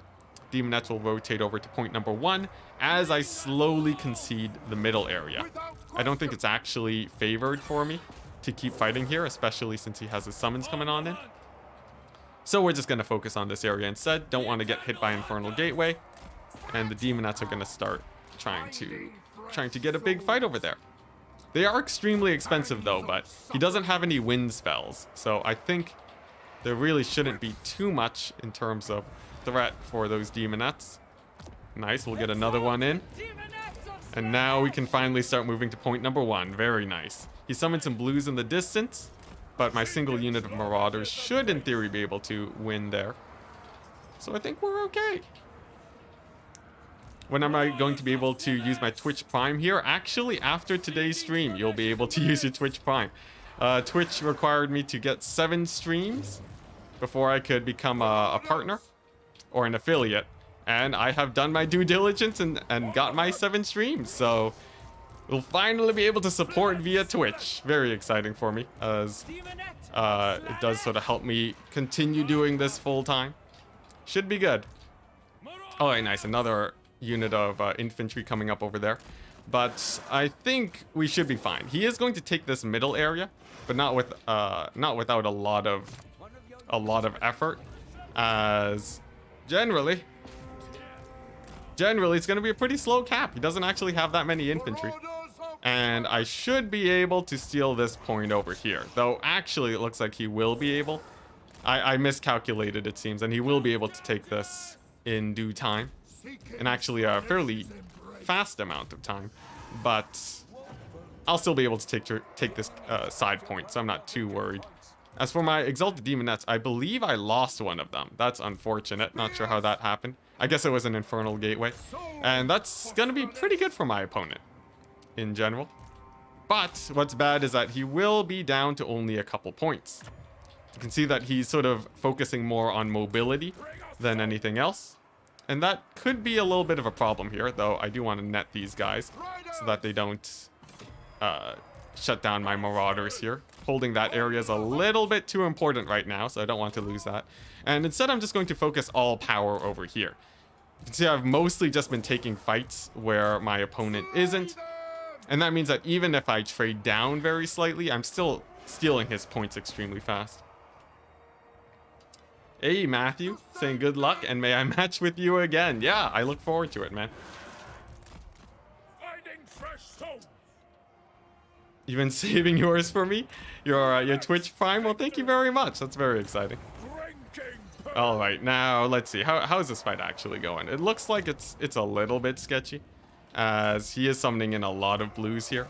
My cavalry especially could have a rough time in this situation, but with the Soul Grinder support, I think we'll be okay. The one thing that I do have to worry about is accidentally losing the Soul Grinder, And I have to be a bit worried that these blues don't just delete them. That would be a very bad situation, as that would essentially just destroy my leadership. So dodging those blue fire shots is very important. Thankfully we do get there. And now I can start thinking about the long con. That means taking this a middle area, because I suppose my opponent is very likely going to be summoning more over here, and as soon as he overcommits, we're gonna ruin him again, simply by doing a quick rotation back towards the middle. And if he's not ready for it, we should be able to steal that while conceding this point.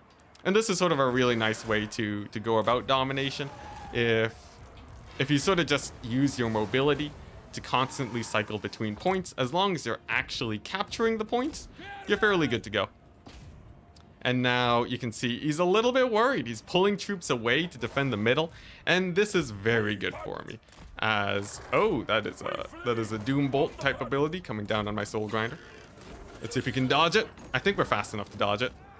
Oh, and it hits a square in the head. Very painful. But yeah, you can see that sort of this reaction here. It's good to it's a good play, of course, to actually try and deal with this point steal. But we're sort of putting him in a catch-2 situation right now. As over here, because he didn't transition very many units to defend this area, it means that it's going to take way longer for him to actually take this point. So if he ended up defending this well enough, I would have just reinforced over here and we would have been just fine. And now with the big collapse in on his ranged, I believe we'll be stealing that middle area in no time. Unfortunately, I believe he's going to be killing off my lord, unless we save him with our cavalry. But if he does go down, it'd be pretty bad, but we're totally fine. We will win off a single capture point, and we're also going to be 3-capping him in a second here, so not really too much that he can do, even if he does kill off my lord. Though good play by him by finally taking him out.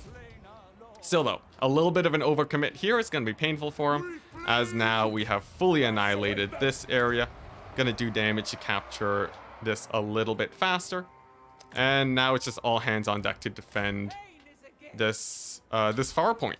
As he is starting to summon there, that will be my last bastion to hold in case he does somehow capture all of my points, and it should be a pretty clean victory. Do you ever zoom in multiplayer? Not while I'm playing. I might do it if I'm casting a tournament. The problem about zooming in multiplayer is that if I'm doing this, I literally can't play and analyze the battle. So as cool as this is, I'll probably do it if I'm winning really hard. But then it becomes sort of BM, and it's sort of janky because the camera dances around like I can't tell what he's bringing in. It's a little bit weird. But I know people love seeing the animation, so while we sort of win the game, we can take a look at the models. Pretty nice. Pretty good. Look at that spawn. So happy. But there we go. Pretty clean victory. And that's the 7th win of the day. Slaanesh with the very fast wins. Always a pleasure to see. His lord got really good damage, but sadly not enough. How haven't you disabled the scroll out for tactics map? Oh, I thought I disabled it. Usually it doesn't actually happen though. Hey, Shibu, hello. I'm saying your name wrong, right? Maybe I'm not. Don't demon worship your entire education away, though. I don't know how this conversation got there, but sure. Is Slaanesh strong now? Pretty strong. I would rate Slaanesh as mid to high tier. So like B or low A. But not like crazy strong. Hey, it's this guy again. GG, well played. Very nice game. And he's gone. He doesn't want to get another loss in, I guess. Yeah, Slaanesh doing very good. I will say the land battles are a nice mix-up too. I actually do. I enjoy that for the stream. I don't know if I enjoy that like holistically, because it's sort of weird that you can't choose which mode that you're playing, but it does add variety. Shibu's right? Okay, nice. It's just your real name that I say wrong? Darn it. Alright, I'll get it right someday. And it's getting hot. 1 second. Here we go. Got to turn on the fan. That there fan. Oi. Nice. Oh, hey, we match up against him again. He waited a decent amount of time, but there you go. There's another dodge. Have you ever played League? Of course I've played League of Legends. Yeah. Yeah, come on. My age is like the perfect, like you can totally tell I'm in the perfect age range to have played a ton of League in my high school days. Strongest race for multiplayer, is it Khorne? Not right now. I think it actually falls pretty well in the hands of Ogres, I would say right now.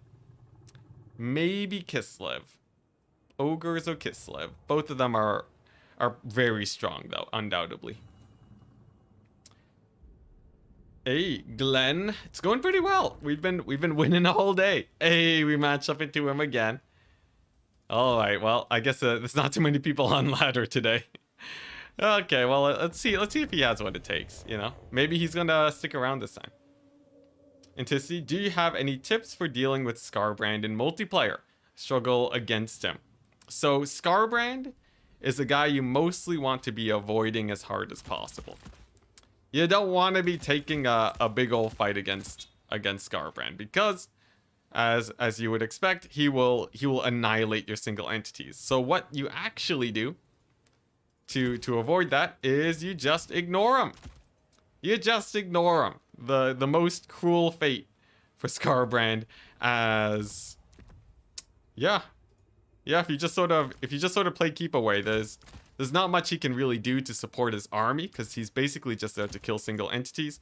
And if he's not supporting his army, and you win the main engagement, then if it's only Skarbrand left, you can pretty easily take him out. That's the sort of the general gist of things. I'm feeling like going a mass infantry build here today. Is that crazy? Is this crazy, people? What am I forgetting? I guess long riders could be a bit scary, but you know. I guess I should take one cavalry unit. Okay, nice. He reset the thing. What a gentleman. Yeah, I want to take... I'll take this. I'll take the Arawar cavalry, alright. Otherwise, it's just a mass infantry build. Now, this is a bit of a weird build, but it will be able to clear out the low ground very well. Plus, we have our single entity killer. But yeah, essentially against Skarbrand, you ignore him, you kill the main army, then you finish him off at the end. That's a general idea. If you get hit, if Skarbrand is killing off your lords and heroes, just don't send your lords and heroes into melee, and they'll mostly be fine. Though, you know, it depends on how well your opponent is playing too. But generally, you can keep your guys safe. And if he just has to fight chaff all day, you're good. Another way to do it, if you have like a decent fighter, for example, this guy, you wait until Skarbrand charges your infantry, and then you countercharge him with your lord or big single entity. That can be a very nice way for to sort of win trades against him with a cheaper lord. And if your opponent's like, oh, okay, you're gonna wait for me to charge in, I just won't charge in. Well, then guess what? They have a very expensive lord that is sort of doing nothing. So you're gonna win either way. Either he gets countercharged in the face or he's doing nothing. And this is sort of the general solution to most big scary lords. And if you can pull that off, you're golden. Now, let's see what he has. He has a pretty small build, all things considered. We have a larger infantry force. This is sort of designed to kill the front line so quickly that his ranged units will not have a target to shoot. It's a little bit weird because there's always a chance that he will just be able to shoot us while we're in combat if he does it very well, but that can be a very hard style to pull off. And in this case, he put all of his iron hails pretty deep in his formation, which I think is a good thing for me. As most of these iron hails, they won't really be able to fire once my guys are in melee. So I see no problems here. And I just have to grab my demonettes, get a little bit of a flank here. I don't want to go for the longest flank ever because I don't actually benefit that much from it. It's going to be smacking my lord in the butt with some cannonballs. We're just going to pull away a little bit. Now, for me, here's the plan. Oh, he went with double woojing war compass. What a Chad. What a Chad. I'm here just going normal infantry and he double woojings me. What a guy. All right, well, that's pretty hype. And here's the plan. I'm going to be paradoxically enough, that's a breath attack incoming. No, it's going to be a Talons. Okay. Yeah, straight. No, it's an ancestral warrior. No, come on, man. Don't do this. Yeah, these guys are going to time out before they really do anything. If he does send in the Longbow Riders, they're very likely going to get murdered by my Demonettes. And this is a pretty rough start for him, I'm not going to lie. I'm not going to lie. Now, back to what I was saying earlier. Paradoxically, we're going to Pit of Shades the front line instead of his guns. Many people fear fighting gun units, or getting shot by gun units, so they'll usually Pit of Shades them. But the problem is that, typically, if you can rout off the front line, the gun units aren't really going to perform too well after that. So, that's sort of just a general idea here. We're just gonna rout off that front line as fast as humanly possible. Maybe grab a few of the Iron Hails while we're at it. But that should bust a hole in his front line, where we should be able to just rampage over everything. And here we go, the fighting begins. So, this one unit of Demonettes just gonna plow on right through. Pit of Shades is over in 3 seconds, which is perfect.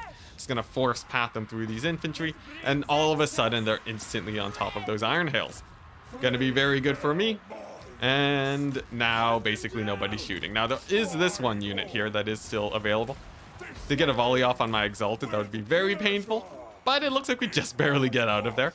That was more luck than anything else. The spell, I won't bother dodging because it won't do that much damage, I think.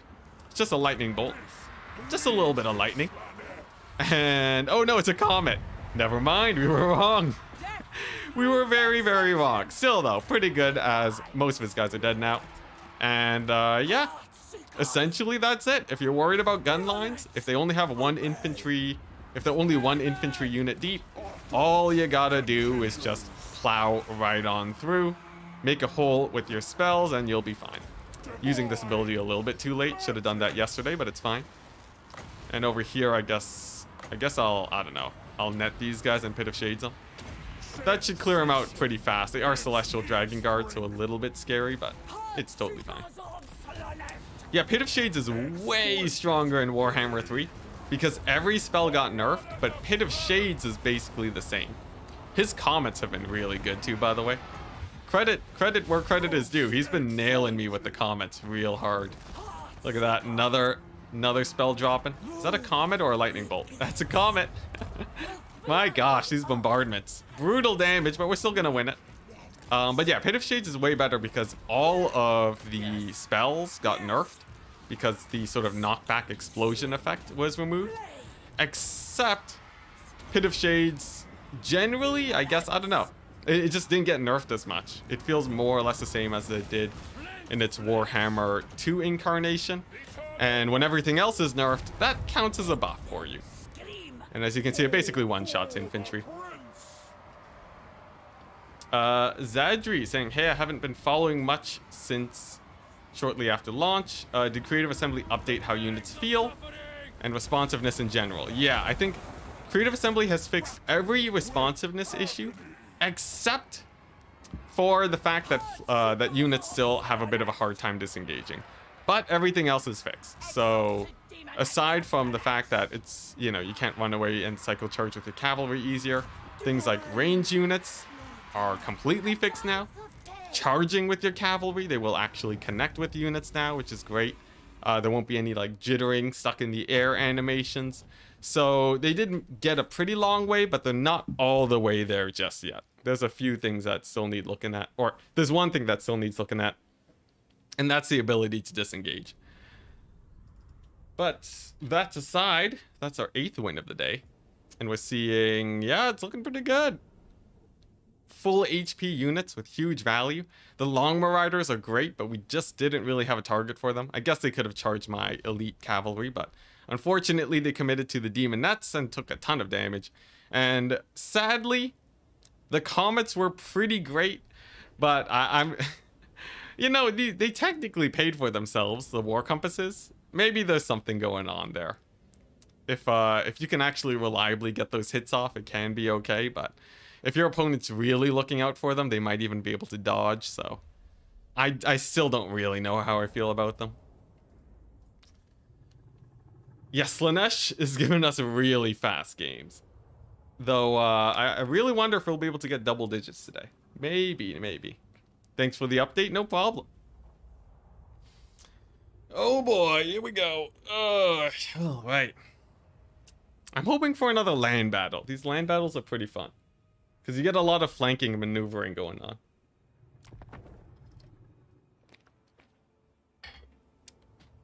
Someone asking, anybody else just playing Warhammer 2 until Immortal Empires comes out? I know a lot of people are doing that. We will never not match into this guy. It is an endless wave of Slaanesh that he is facing today. I like his gusto though. I do like it. All right, let's see if he decides to switch it up at all though. He might. Is the no friendly fire fix? Yeah, that got hot fixed. Yeah, I'm sure lots of people are just sort of waiting for Immortal Empires. I'm pretty happy playing multiplayer in Warhammer 3. But I know even a few people are playing multiplayer in Warhammer 2, but what can you do? Warhammer 3 has no Dowie? Yeah. They'll come soon enough, man. Soon enough. Immortal Empires is on the horizon now. We're finally seeing it. And he switches to Slaanesh. I love it. I love it. Oh my gosh, that's hilarious. Okay. And he leaves. Dang it. Dang it. That would have been so fun. That would have been so fun. I love how we converted him to Slaanesh.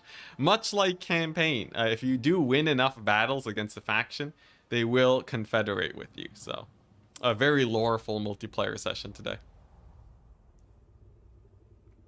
3 weeks for Immortal Empires? Is it? I don't think it's actually 3 weeks, is it? I don't think they've actually announced a day as far as I know. Though that would be amazing. 3 weeks for Immortal Empires? That would be huge. That would be huge. I guess it is in August. That would 3 weeks would put us at the beginning of August. Trip God Paul. What a name. I love it. All right. Now, yeah, let's lock in Slaanesh and see what he plays. Chaos Dwarves anytime soon? I sure hope so. People thought they were going to be here before Ogre Kingdoms. And Ogre Kingdoms kicked them out of their spot. How dare they? How dare they? I can't believe we still don't have Chaos Dwarves. Like almost half a year into release. I guess a third of a year. It's a shame. It's a real shame. Alright, Tzeentch. There's only one way to play against Tzeentch. He's a menace if you don't go for the Marauder stack. So, I gotta, or we're gonna get moitered. Let's see, what am I doing with my Lord though? I would say, yeah, we're gonna go for the Soul Grinder Lord again. Tzeentch is sort of a really weird faction. He very much sort of, he's a really polarizing faction. He also doesn't have a lot of diversity in his faction as a whole just yet. He's gonna have to wait for some sort of DLC to help him out there, because it's basically just Spawn and Forsaken all the time with blues. So hopefully we see that, because for now we're gonna have to sort of bring the standard counter to what you see on Tzeentch, and that's going to be a whack load of Marauders. Just an unhealthy amount of Marauders today. Let's go ahead and change our money. There we go. Perfect. And yeah, just loads of spawn should be fine. We got the Hellstriders. There we go. The better Hellstriders. And yeah, here's our build. Here's our build. I guess we could take Exalted Demonettes. Exalted Demonettes are pretty fun. And I can cut. I don't need this many Furies. Here we go. Nice. Alright. This should be fine. I guess Chaos Dwarves is a bit overkill on the Chaos front. Oh, yeah, I guess. I guess you need a neutral faction. Chaos Dwarves are like sort of neutral, though. They're like neutral evil. Not full evil. Everyone with shields go? Yeah, more or less. Marauders are really good, though, compared to Demonettes, because they also have... Well, actually, it really is just the shields, but you'll notice they actually have more HP, which is an interesting fact. So even without the shields, they would still be better. A little bit more armored too. It's great. KOS. KOS is Knights of Sigmar have shields. KOS? That's I don't know what you're talking about. What's KOS? I feel like I've seen this before. KOS is... Oh, man. People are going to spam this in chat now. I'm feeling it. Keeper of Secrets. There you go. Oh, I guess, yeah. I guess technically they do have a shield in their hand. I guess that is true. Alright, good job, chat. You got there before me. You got there before me. You don't gotta rub it in. Okay, so here's the plan. Go very, very wide. Spread out, spread your marauders like it's butter on toast. And then decide where the best place to push into is. Spawn are gonna hide in the forest right away, 'cause then they'll be nice and safe. And for my opponent, we are seeing the double soul grinder. What a madman. So, double soul grinder is pretty cool. They can snipe single entities very well. Decently well, actually. But the problem is that they're extremely expensive, and they do basically no damage to infantry with these range attacks. So as long as I keep spamming infantry, we'll more or less be fine. We'll basically be totally fine. For his Kairos, he has blue fire, of course. And the pendulum, a little bit scarier versus my demonettes. We don't want to be eating pendulums, so let's go ahead and spread out my guys so that we don't get hit by that there AoE. And I think we should be fine after that. I have no worries afterwards. And generally, it's slightly cost inefficient to pendulum the marauders unless it's a very clean hit. So we'll just keep an eye on Kairos, and as soon as he casts, we should be able to dodge. I'm also seeing he's going over here. It's a fairly large commit onto this side. So I'm just going to rotate a couple marauders to help out in this middle area. I can also get me some demonettes. Nah, let's get some more spawn. Spawn will be really good because they can hold up this choke point. This is a really good area for melee because range units won't be able to fire from this side easily. And you can basically just block up your opponent forever there. So he has to flank here and get flanked himself, or just charge right through the middle, which can be a pretty difficult task in and of itself. So I'm feeling pretty good there. These guys will just get on the capture point. In general, in these sorts of situations, you want to capture the points as fast as possible, just in case the game goes down to the wire. And if it does, those extra few seconds will be very much appreciated by you if it actually results in a win. Looks like he is transferring his commitment possibly to the middle here. We'll see. We'll see how he actually decides to play this out. And for me, because I'm slightly more mobile, most of my guys are melee, which is always great for transitioning easily. And also a decent amount, well actually, no, the same speed as his blues, so fairly even speed on that front. But overall, I would say I have a cleaner transition, especially with my proper mobile units. And now, because he still has a lot of blues, I will invest in some spawn. Just gonna go for that. Start pushing onto the points. I don't think he'll be able to do too much damage, and we can start capturing. Excuse me. As for spawn, we're gonna bring them on in to deal with his soul grinders. That should work out very well. And my lord's just gonna be chilling here, ready to support this fight if he's needed. This should result in a fairly easy triple cap against my opponent. And as much as I want to summon Furies to deal with these range units here, I don't think that's actually cost efficient. Generally, Furies will die to in a melee grind. They don't have the easiest time there, and it just sort of results in you trading even faster than you would usually. And if you've sort of been paying attention, you'll notice that Tzeentch always tends to trade up into Slaanesh. So if we're trading faster, that's just a really bad thing for me. I'd rather play it pretty safe. Though where Furies are going to be pretty good is going to be here against these Chaos Knights. If they do dive in onto my Marauders, I'll be able to countercharge, and that huge armor piercing should do me pretty well. Also have tons of Marauders here, tons of spawn, and I'm keeping the spawn back so that they don't get murdered by these range units. That would obviously be pretty bad. Here we go, Chaos Knights are moving on in. My Lord is going to be here offering his support. The Soul Grinder. I thought it was a Keeper of Secrets for a second. And yeah, as long as we can take this middle fight fine, we'll be totally fine. A couple Marauders are just going to make a flank too, just to give us range a bit of trouble. And nice. I think we've already established a pretty nice situation for ourselves here. Of course, you can see the trading isn't going well, but it's at the cost of a lot of victory ticket loss for my opponent. We are holding all 3 points right now, and that means in roughly 5 minutes, he's going to be losing the game, which is obviously very bad for him. Though he does get a pretty nice net on my lord. It looks like he may go down. No, but actually not too many spells coming off, so they'll be able to live to see another day. Very nice. And you'll also notice I'm not spamming cavalry too much, sort of for the same reason that Furies aren't super, not a super great pick here. Simply because they'll generally trade a bit too quickly. I want units that'll just be tanky, that'll stay here for the entire battle. As sort of the longer we can slow grind our opponent, the better. That's why a lot of these marauders aren't going into combat, just because it means he'll be trading even slower. All very good situations for me. Now he is going to be killing my lord, and I accidentally screwed up. It looks like he's going to be going down. No, that's a net. Come on, net. No, live, darn you, live. Come on, live. Oh, and he kills my lord.